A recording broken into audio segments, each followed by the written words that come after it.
아침을 시작하는 슬기로운 방법. 오늘 내게 이로운 뉴스. 노영희의 출발 새 아침 슬기로운 인터뷰.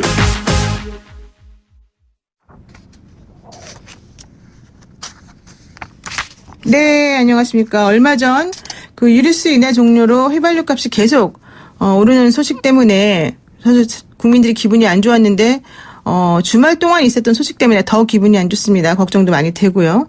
이 지금 기름값, 휘발유값 기준으로 1,600원이 넘었다고 그러는데요.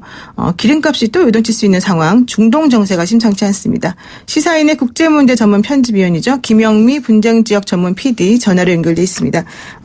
안녕하세요, PD님. 네, 안녕하세요. 네, 이게 지금 주말 사이에 벌어진 소식이었는데 저도 깜짝 놀랐습니다. 사우디아라비아의 석유가 저장되어 있는 창고에 드론이 공격을 했다? 이게 무슨 말입니까? 네, 석유 시설이라는 것이 이제 뭐 저장 창고만 있는 게 아니라 정제 시설도 있고 또 비축한 엄청난 그 탱크가 상상을 초월할 정도로 큽니다. 네. 이곳에 그 드론 한 10여 대가 와서 공격을 해서 그러니까 사실 드론이 날릴 수 있는 폭탄량은 사실 작은데 이게 이제 2차 폭발로 인해서 뭐 위성에서 보일 수 있을 정도로 어마어마한 폭발이 이루어져가지고 네. 이게 사실 사우디아라비아의 그 하루 생산하는 양이 570배럴인데 그 정도가 이제 마비되는 사태가 벌어진 거죠. 이 정도면 전 세계의 생산량 중에 뭐 5% 가까이 된다고 하더라고요. 그렇게 많은 석유가 지금 날아가 버렸는데 이게 무슨 일 때문에 이런 일이 벌어진 겁니까? 일단 이 사태가 나고 나서 그 사우디아라비아 바로 옆에가 예멘이라는 나라인데 네. 예멘에 있는 후티 반군이 자기네들이 했다라고 했지만 미국은 이 후티 반군이 도저히 이걸 할 수 있는 그 능력이 안 된다. 이 뒤에는 이란이 있다라고 얘기를 했습니다. 네. 그래서 사우디아라비아는 이슬람 중에서도 수니파 종주국이고요. 네. 또 이란은 시아파 종주국이에요. 서로 앙숙입니다. 그래서 네. 사우디아라비아를 공격한 건 이란이다라고 미국이 지목을 했고요.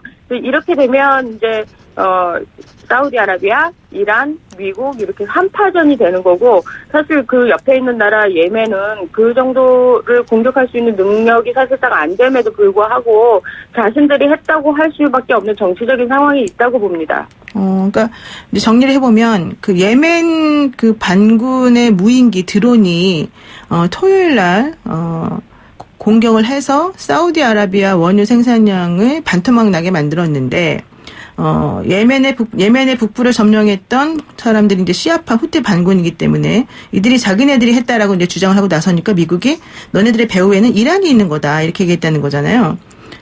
그러니까 배후라고 지목하기보다 아예 공격 주체라고 표현을 했습니다. 그래서 공격 주체요. 예. 네, 그래서 사실 그 드론이 날아갈 수 있는 어떤 한계가 있는데 예멘 네. 반군이 거기까지 드론을 날리려면 1000km를 날려야 되는데 그럴 만한 능력과 시설이 안 된다는 겁니다. 사실 지금 예멘이 지금 한창 폭격받아갖고 모든 사회 기반 시설들이 파괴된 상황에서 사실 그 정도 날리려면 통제실이 필요하고 그 정도 전기가 필요하고 인력이 필요한데 예멘 반군은 그런 능력이 없다라고 바로 평가를 한 거죠. 네. 그래서 이란이 지목이 됐고 실제 이 드론을 날린 곳은 이라크 남부 쪽이 아니냐. 사우디아라비아 북쪽으로 이렇게 붙어 있습니다. 그래서 그쪽일 거라고 이제 추정을 하는 거죠. 그러니까 예멘의 후티 반군 점령 지역과 이번에 이제 폭격이 가해진 지역과는 1000km 이상 떨어진 지역이 있고 여기 이제 드론이 가미카제식으로 즉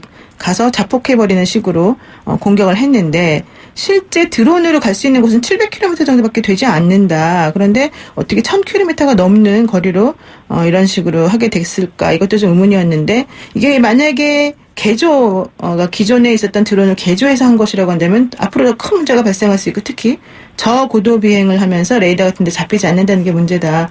그렇다면 이란이 더 많은 공격을 할 수 있을 어떤 잠재력을 가지고 있는 거 아니냐. 이제 이런 쪽에서 조금 더 문제를 크게 삼는 것 같아요. 네, 저 군사학적으로 얘기하면 지금 이런 드론이 그 작은 그 경비를 가지고 최대 효과를 가질 수 있는 공격을 그렇죠. 할 수 있다는 거잖아요. 그렇죠. 그리고 이 드론이 잘 잡히지도 않고 굉장히 작고 그런에도 불구하고 작은 폭탄을 들고 가서 최대 효과를 노릴 수 있는 곳. 예를 들어서 이번처럼 석유 저장 시설이라든지 아니면 탄약고라든지 이랬을 때 2차 폭발로 인해서 그 피해 규모를 더 크게 할 수 있다라는 공격이 지금 성공을 한 겁니다. 네네. 그래서 그동안 사실 예멘이 미사일 같은 경우는 이제 조금씩 그 사우디 쪽으로 공격을 하고 그런 일은 있었지만 이번만큼 이렇게 최대 규모의 공격을 성공시킨 예가 없었기 때문에 앞으로 이 사우디아라비아 예멘의 그런 전쟁이 더 가속화될 거라고 생각이 되지만 이면에는 사실 그 사우디아라비아가 공격을 받았음에도 불구하고 네. 더 예멘을 앞으로 공격할 수 있는 정치적인 명분을 더 얻었다라고 저는 생각을 합니다. 그리고 이란도 군사적인 우위를 가질 수 있는 드론으로도 우리는 얼마든지 다른 나라를 공격할 수 있어라는 군사적 우위를 가질 수 있어서 좋고 또 미국 입장에서는 이걸 명분으로 해서 사우디아라비아에 좀 더 무기도 팔을 수 있고 또 이란과의 그 군사적인 입장에서도 서로 이제 명분을 쌓을 수 있는 거죠. 예를 들어서 이제 호르무즈 해협 이런 위기가 더 고조될 것이다 이렇게 보고 있습니다. 그런데 예멘하고 사우디가 왜 갑자기 이렇게 서로 막 공격을 하고 싸우나요? 원래부터 사이가 안 좋았나요?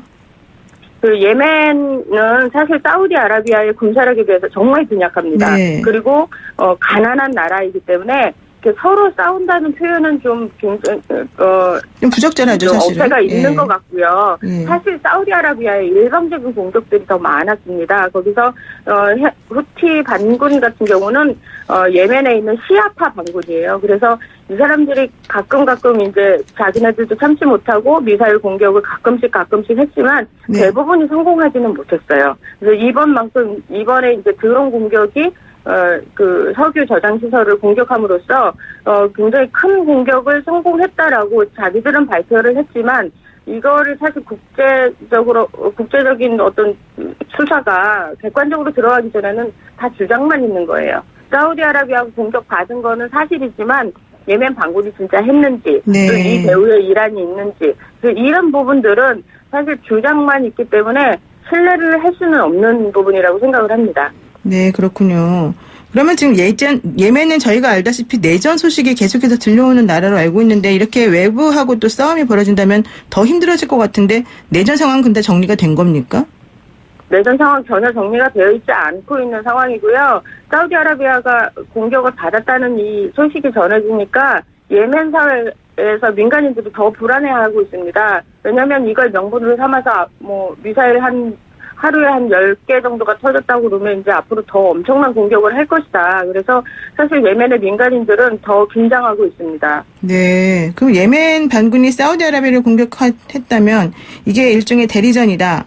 그렇게 된다면은 미국도 개입할 수 있다. 이런 얘기도 또 들리는 거네요. 얼마든지 그럴 가능성이 있고요. 이게 중요한 게 앞으로 그 석유를 가지고 그 전 세계를 위협할 수 있는 수단이 되는 거죠. 당장 이렇게 하루 공격을 받아서, 그러니까 하루 그 배럴량이 나오지가 않는다. 그러면 유가에 당장 영향을 미치기 때문에 그건 우리나라까지도 영향이 올 수 있는 거예요. 그래서 하루아침에 기름값이 확 뛸 수도 있고 이런 것들이 전 세계를 위협할 수 있는 요인이 되는 거거든요. 그래서 사우디아라비아가 제 반격에 나설 때는 예멘에 미사일을 퍼붓는 것뿐만이 아니고 그동안 이제 유가가 반토막이 나서 사실 사우디 입장에서 손해를 많이 봤었는데 이제 앞으로 이 유가를 계속 올려가면서 더 많은 전 세계에 유가에 영향을 미칠 수 있는 그런 중요한 사건이 된 겁니다. 네, 그러니까 지금 당장 우리나라의 휘발유 값이 문제가 될 수 있고 우리나라뿐만 아니라 아시아 지역에 그런 것도 있을 수 있겠는데요. 좀 구체적으로 우리나라에 어떤 영향이 더 있을 수 있을까요? 이런 유가 말고도? 기름값이 오르는 건 이제 우리가 당장 느낄 수 있는 상황이겠지만, 그 다음에 이제 우리가 걱정하는 건 이제 호르무즈 해협에 대한 파병 얘기가 또 나올 수도 있는 거죠. 미국과 이란과 사우디 이 세 나라가 다 긴장을 하면서, 정치적인 명분을 찾아가면서 서로, 무슨 카드를 내놓느냐 이거에 따라서 또 영향을 받을 수 있는 것들이 바로 그 호르무즈 해협에 대한 파병입니다. 네. 그래서 미국은 이제 동맹국에 계속 호르무즈 파병에 대한 이야기들을 많이 하기 때문에 그 상황을 앞으로도 이제 주시할 필요가 있는 거죠. 더 호르무즈 파병에 대한 그 압박을 더 가할 수도 있는 거고요. 그래서 이거에 대한 대처가 우리한테는 지금 시급한 문제인 거죠. 네, 그렇군요. 짧게 하나만 저 우려돼서 한마디 여쭤보는 건데요. 이렇게 드론으로 쉽게 공격할 수 있다면 뭐 북한과 같은 나라들도 사실 그런 공격을 할 수 있는 건가요? 그렇다면? 충분히 그럴 수 있다고 생각합니다. 드론이 레이더에 잘 잡히는 드론이 있고 또 아닌 스텔스 그렇죠. 드론도 있기 때문에 안 잡힐 수도 있는 거예요. 근데 국가 중요한 시설에 이제 앞으로 방어벽을 할 수는 있습니다. 이 드론이 전파 교란이나 이런 걸 통해서 자기가 이제 어딘가에 공격을 해서 어디를 가야 되는데 이게 전파 교란으로 인해서 약간 조작을 할 수 있어요. 드론을 네. 속일 수도 있고, 그래서 그런 방어벽을 할 수 있는 시설도 있고, 그런 시설을 이제 파는 회사가 앞으로 더 이득을 얻겠죠. 그래서 탄약고라든지 항공이라든지 그 이번처럼 석유 시설이라든지 이런 곳에는 드론이 앞으로 공격을 하지 못하도록 방어를 할 수 있는 어떤 시설이 시급하다고 생각을 합니다. 네, 그렇군요. 아, 정말 안타깝습니다. 지금까지 김영미 분쟁지역 전문 PD와 함께했습니다. 고맙습니다. 네, 감사합니다. 네, 고맙습니다. 노영의 출발새 아침 1부는 여기서 마무리를 하고요. 잠시 후 2부에서는요. 오늘 3차 공판이 예정되어 있는 제주살인사건 피의자 고유정 사건 알아볼 건데요. 고유정 측에서 현장 검증을 자청했다는 얘기입니다. 어떤 내용일지 프로파일러와 함께 자세히 분석해 보겠습니다.